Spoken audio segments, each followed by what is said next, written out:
Well, it's that time again. It's Froggy Friday. And it's also that time again.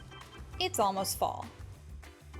To celebrate the almost season, I'll be making a very cool autumn door hanger out of a tray. And I'm going to be using these molds as well as my smaller Froggy mold. I've had these molds since I started doing resin back in 2019, so I have no idea where they are from. I'm so sorry.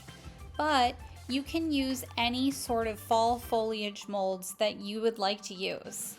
And I'll be doing several different colors for the rim of the tray. I'll be using the champagne gold mica powder, brown and copper mica powders together, and this copper color as well.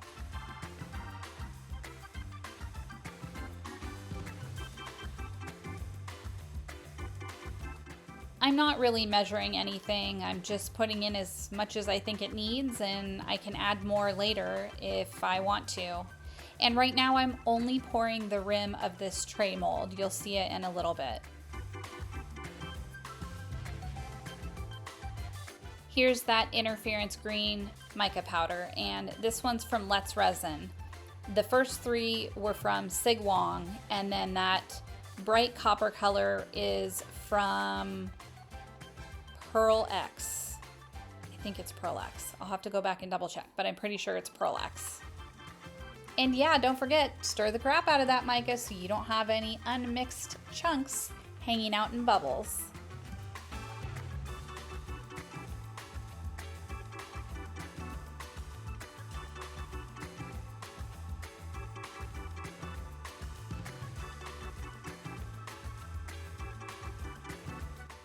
This one is my favorite.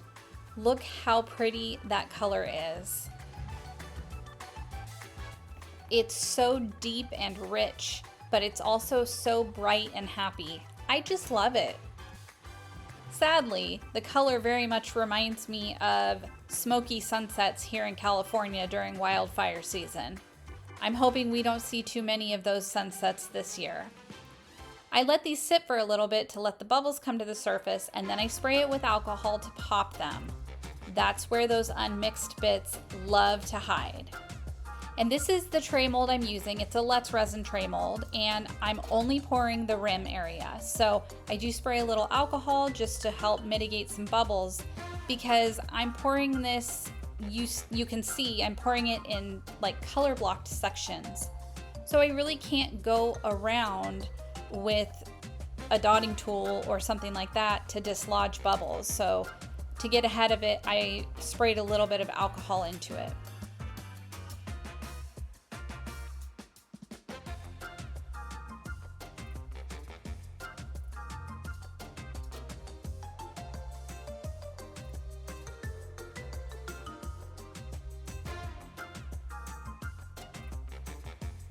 And I know I'm gonna get a comment on it. Don't come for me. I don't have gloves on because I'm having a lot of problems with eczema on my hands. If you look closely, you can see they're fairly red in spots, and I cannot wear gloves when I'm having issues with eczema on my hands. It just makes it 10 times worse.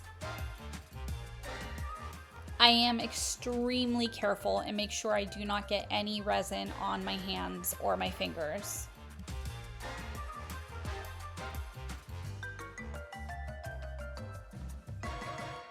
I went around the tray a couple more times, and then it's off to the curing machine.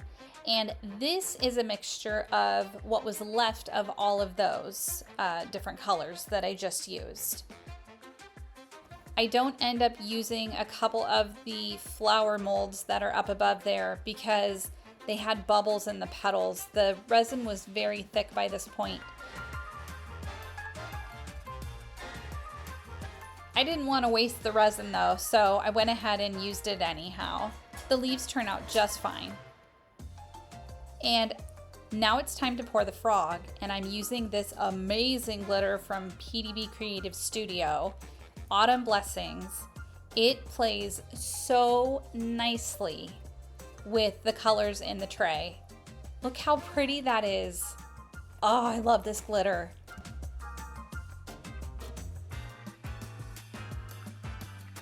I decided it needed more because always more glitter.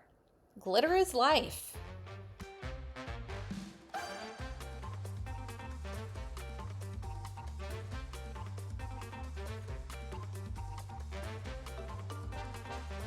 I am careful to not fill this too far. I do finish filling it while it's in the curing machine just to be sure that I don't make a huge mess. The rim of the tray is all nice and cured, and the frog and all of the foliage are as well. So it's time to take all of the little guys out of their molds.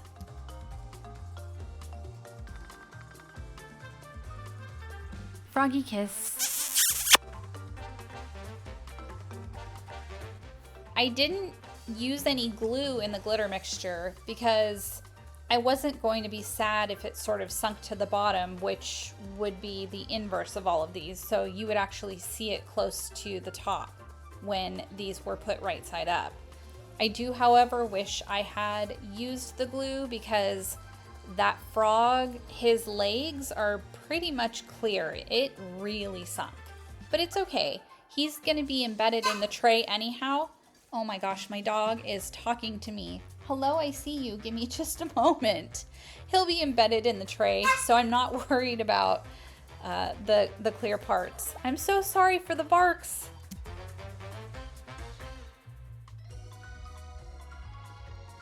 Froggy Friday is a weekly amphibian collaboration hosted by these great channels.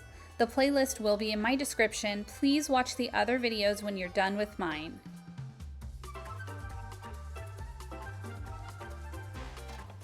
This is going to be the main part of the tray, and I'm using the Let's Resin Opaque White Pigment Paste. It's not super opaque. You would have to use quite a lot of it to make it opaque. I'm not too worried about it though, because I will also be adding a little bit of that champagne gold mica powder, and I just wanted to give the wording on my sign a bit of a background. I didn't want it to just be clear.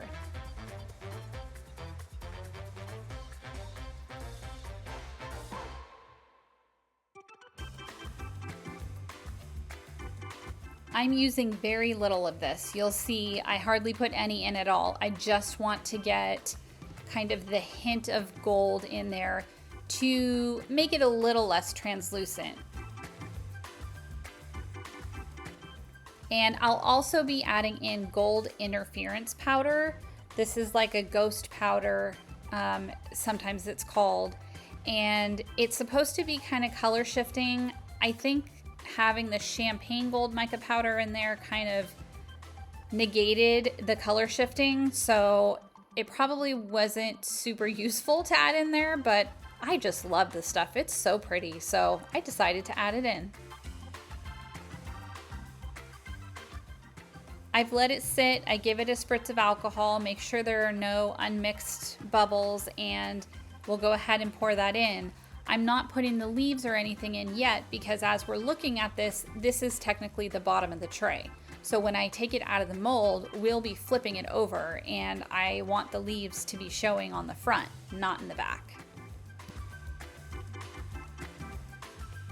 I use this little silicone tool to go around the edges of the mold just to try to get any bubbles that might be hiding.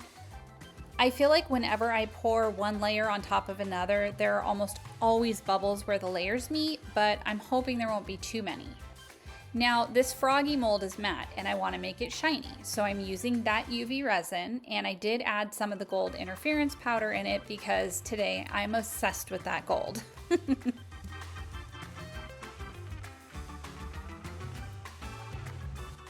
I sped this up to like warp speed because it would have been really boring watching me use this tiny paintbrush to paint on all of the UV resin. I will end up putting this under the UV lamp for a full 3-minute cure, and then it will be time to demold our tray.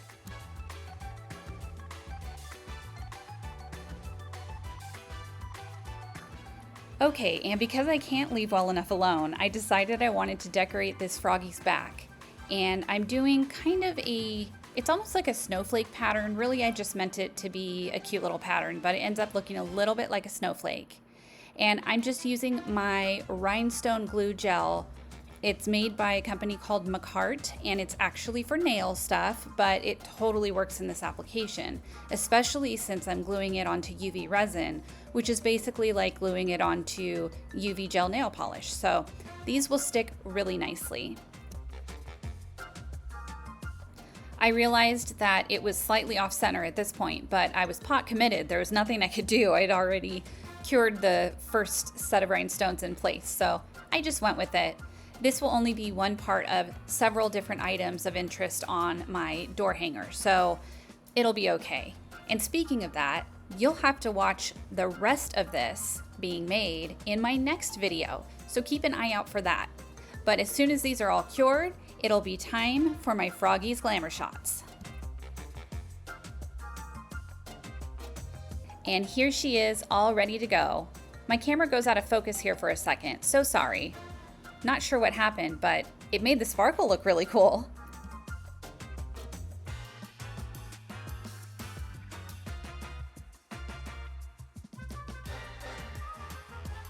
I like the little added sparkle of rhinestones. Glitter is life, but rhinestones are a close second. I went ahead and left this picture a little bigger so you can see my hibiscus. What do you think, Tim? That's Tim the Bass Resinator. He grows hibiscus too. His are much nicer than mine are though. I don't really have a green thumb. So, what do you think? I'm excited to put all of this together. I think it's gonna look really cute.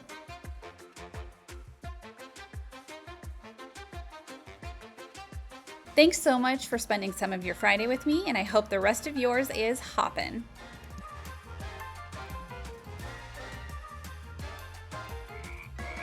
Thanks for hopping by. I'll see you soon.